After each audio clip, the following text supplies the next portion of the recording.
Bonjour à tous, nous voici dans la 7e vidéo, toujours sur la réalisation d'une maquette d'un arrêtier irrégulier. Nous sommes à l'objectif pédagogique numéro 3, avec l'objectif intermédiaire numéro 1, qui est de tracer l'engueulement de l'arrêtier, et puis le rembarrer. Donc, qu'est-ce que c'est que l'engueulement? On repasse sur notre logiciel. L'engueulement, l'arrêtier est placé ici, on voit que l'engueulement, c'est cette partie-là de l'arrêtier, qui vient... Attendez, je mets le poinçon, clac. Donc là, c'est notre poinçon, là, c'est notre arrêtier.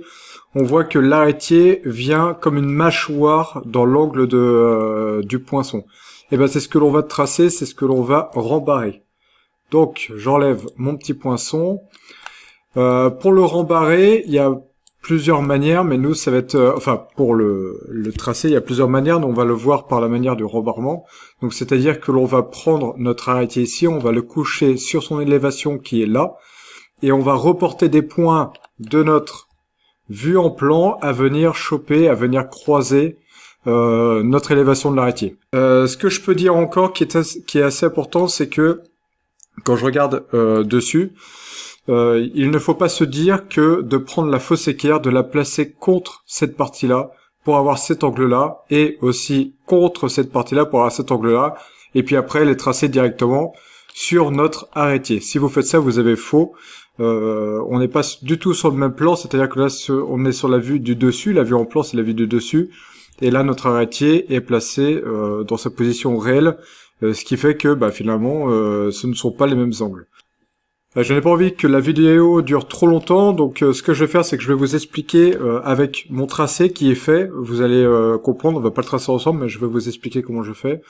Donc ici, le but, c'est d'avoir déjà notre vue en plan avec notre arrêtier en plan et notre poinçon en plan, parce qu'il faut absolument qu'on puisse représenter cette mâchoire ici, cet engueulement. Pour le tracer, pour avoir cette ligne ici, je suis obligé de prolonger ce trait-là qui est rose à venir croiser mon arrêtier de ce côté-là.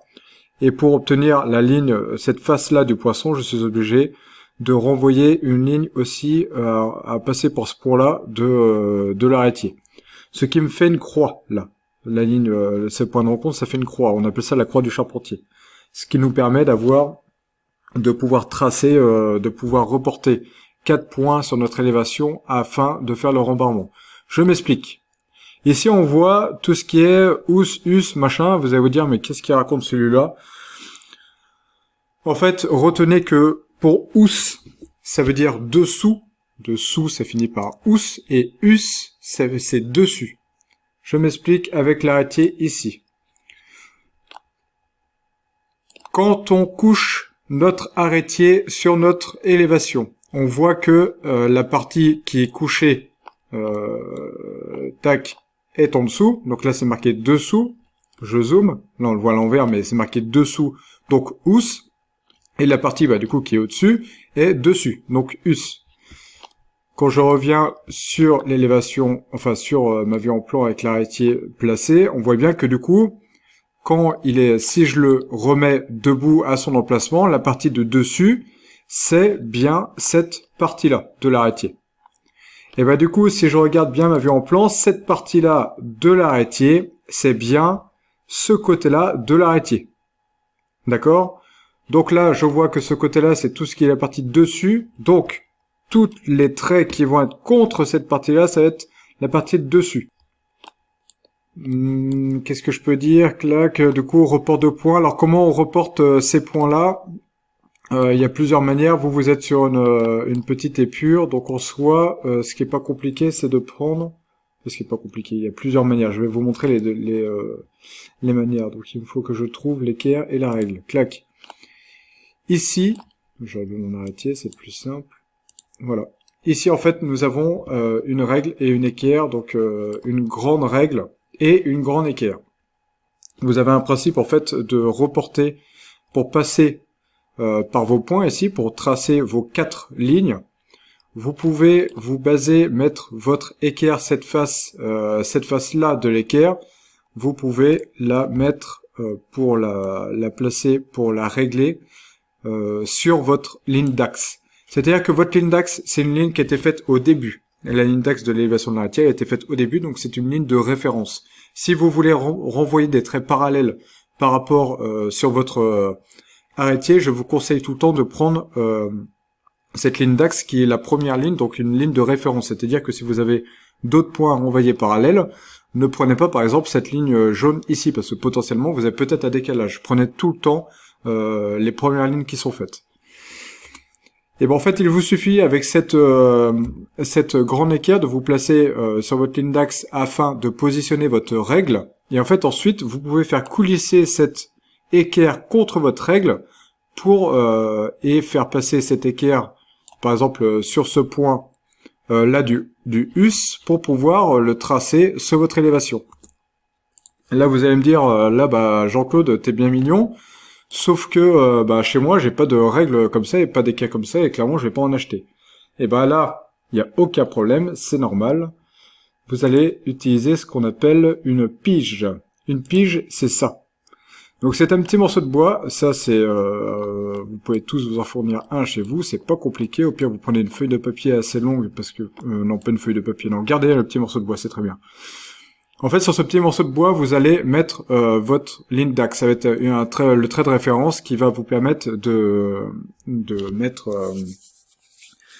placer votre morceau de bois correctement afin d'être assez précis dans le report de trait. C'est-à-dire que là, vous allez placer votre morceau de bois. Hop, je prends par mon ligne d'axe, je fais glisser sur ma ligne d'axe. Mais en gros, vous passez par tous les us et les ous de votre arrêté, des points de rencontre qui sont sur l'arrêté vu en plan. Et après, vous prenez votre petit bâtonnet, votre petite pige, vous suivez toujours cette histoire de ligne d'axe, là. Je reprends mon bâton, là, parce que j'ai du mal à le prendre, parce qu'il se met n'importe comment. Voilà.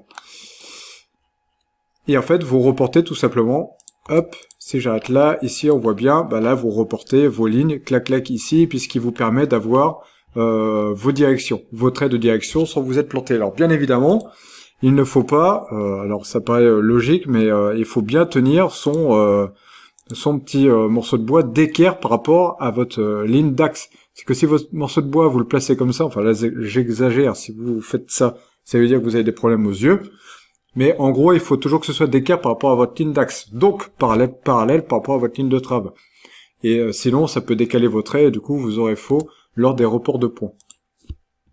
Bon, je retire ma petite pige et je vous montre comment rembarrer. Si, juste un petit point, sinon, vous n'êtes pas obligé, enfin moi je vous conseille de mettre des couleurs parce que c'est pas mal, mais vous n'êtes pas obligé de faire ces traits-là en entier, de les reporter en entier. Ça va charger votre épure et puis à la fin vous n'allez pas vous y retrouver. Moi ce que je vous conseille c'est au niveau par exemple du housse 2, vous faites un trait qui va en direction de l'élévation de l'arrêté avec une petite flèche et après vous tracez juste cette partie-là, donc en passant, donc faut bien que le trait qui passe par l'élévation, vous le voyez de ce côté-là de l'arrêté et vous le voyez aussi de l'autre côté de l'arrêté. Ça c'est quand même important, sinon lors de la pause pour rembarrer votre arrêté, vous n'allez rien voir et ça va être problématique. On a placé le morceau de bois sur notre élévation de l'arrêté. Vous pouvez constater que j'ai mis des toutes petites cales. Et bien tout simplement parce que vous, par exemple, sur l'élévation de l'arrêté, vous êtes des personnes très précises qui avaient mis exactement les cotes données dans la vidéo numéro 2, qui est de la retombée de l'arrêté de 6 cm. Mais malheureusement, votre morceau de bois, vous remarquez qu'il fait 6,2 cm. Ça veut dire que si vous placez votre morceau de bois directement sur votre épure pour le rembarrer, eh bien, il va avoir un petit problème, vous n'allez pas voir tous vos traits. Donc je vous conseille de le caler légèrement, il n'y a pas besoin de mettre une cale de 30 cm, vous le calez légèrement, ce qui fait que votre œil, vous pouvez regarder votre épure si au cas où votre morceau de bois est trop large. Bref, c'est parti, on est parti pour le rembarrement. Maintenant qu'on a tous nos points, c'est juste une lecture de ce qui est écrit. Donc le housse 2, je le mets dessus, le housse 1, je le mets dessus, donc je rappelle, hein, c'est le housse, c'est en bas, donc j'ai fait mes petits points à remonter sur le bas de l'arrêté, et là, housse 1, il est ici. Moi j'ai besoin de faire un trait pour trouver ce point-là, mais vous avez juste besoin de faire un petit point en haut. Là, le housse 2, il vient là, pareil, si je trouve, il est là. Maintenant, j'ai juste besoin de relier le rose avec le rose et le jaune avec le jaune. Et voilà. Maintenant, je peux tout simplement dégager les parties que je n'ai pas besoin. Et là, ça me forme la fameuse croix, ici, la fameuse mâchoire que l'on a parlé tout au début. Si je dézoome et que je retourne sur mon arrêtier qui est couché ici, la croix que nous venons de tracer là, hop, et ben, c'est cette croix-là, ici. Voilà. On va faire pareil de l'autre côté, la croix de l'autre côté. On va finir ce rembarrement. Attendez, je regarde. Les housses sont à l'extrémité et les housses sont au milieu. Donc ça veut dire que là, c'est mon housse, là. Hop, je le relie ici pour trouver mon point du bas. Là, c'est mon autre housse, pareil. Ça, c'est mon housse, là. Et ça, c'est mon housse, pareil. Je relie mon jaune avec mon jaune. Je le relie mon rose avec mon rose. J'enlève les parties qui ne m'intéressent pas. C'est exactement comme l'autre côté. Et voilà, c'est bon. J'ai mes deux croix qui sont faites. Maintenant, il me manque deux traits. Ce sont deux traits d'aplomb. Et pour savoir lesquels j'ai besoin, donc en fait là c'est pas mal. On les voit ici. Et il manque en fait de relier ce trait-là et de relier ce trait-là. Il faut les tracer sur mon morceau de bois. Pour trouver lesquels points je vais relier, je retourne sur ma vue en plan. Et là, en fait, il faut trouver deux points qui sont deux points de contact entre l'arrêtier et le poinçon. Et mes deux points de contact, c'est le housse 1 et c'est le housse 2. On voit bien que là, l'arrêtier vient en contact avec le poinçon pour trouver ce point-là. Et là, l'arrêtier vient en contact avec le poinçon pour trouver ce point-là. Mon housse 1 ici et mon housse 2 là n'ont plus rien à faire, on n'en a plus besoin. C'était juste des points qui nous ont permis de reporter des lignes, mais ces points-là sont fictifs, ils ne nous servent plus à rien. Donc on retient bien housse 1 et housse 2. C'est parti. Donc, le housse 2, hop, si je vais ici, le housse 2, c'est bien ma ligne ici, là. Donc je rejoins le housse 2, tout simplement, avec mon autre housse 2, ce qui me donne cette ligne-là. Et je rejoins, alors vous ne pouvez pas le faire, vous allez devoir bouger votre morceau de bois, mais je rejoins ce housse là, le housse 1 avec le housse 1 comme on a dit. Alors moi je fais juste un petit trait là, mais en gros on a fini notre embarrement. Et voilà, on n'a plus qu'à découper ça, hop, avec votre belle scie circulaire ou alors avec votre petite aiguille, ou alors si vous êtes encore plus minutieux avec votre scie japonaise. Mais en gros, voilà. Ça, c'est l'engueulement. L'engueulement est fini. À ciao, bonsoir, comme disaient certains.